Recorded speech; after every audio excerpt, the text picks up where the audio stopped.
In a world where the Earth's continents had disappeared beneath the waves, the oceans ruled. The once green lands were now submerged, leaving humanity to adapt to the water-filled planet. Floating cities glided across the surface, and underwater colonies thrived, but there was one thing everyone coveted above all else: dirt. The last remaining speck of solid ground, a rare commodity that could grow crops, build shelters, and power machines, was worth more than gold. The oceans, though vast and endless, had no place for farming. People lived off fish, algae, and whatever they could fish from the depths, but none of it compared to the richness of the land. In the bustling floating city of Aquavale, rumors spread that a single grain of dirt had been found. It had been carefully guarded by the Council of Waters, the ruling body that kept order in the city. One grain of dirt could change everything, make crops grow, restore balance, and maybe even give birth to new land.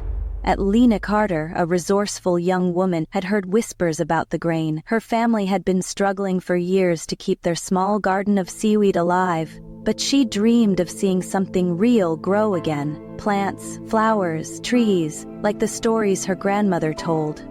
She decided to seek out the last grain.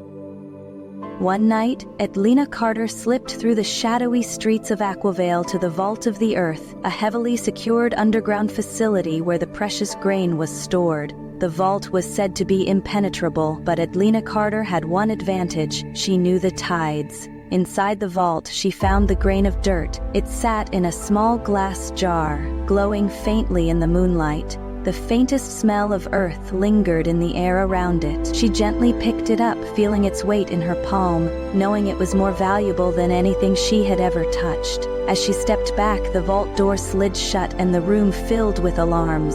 "Intruder!" a robotic voice screamed. Lena Carter ran, clutching the grain tightly. She darted through narrow corridors and up toward the surface. Outside, the moonlight reflected off the water as Lena Carter reached the docks. Her heart pounded as she realized the council would come after her, but then she stopped. Lena Carter whispered to herself, "What if I'm not meant to run? What if I'm meant to plant this?" She knelt by the water's edge, holding the grain of dirt up to the sky.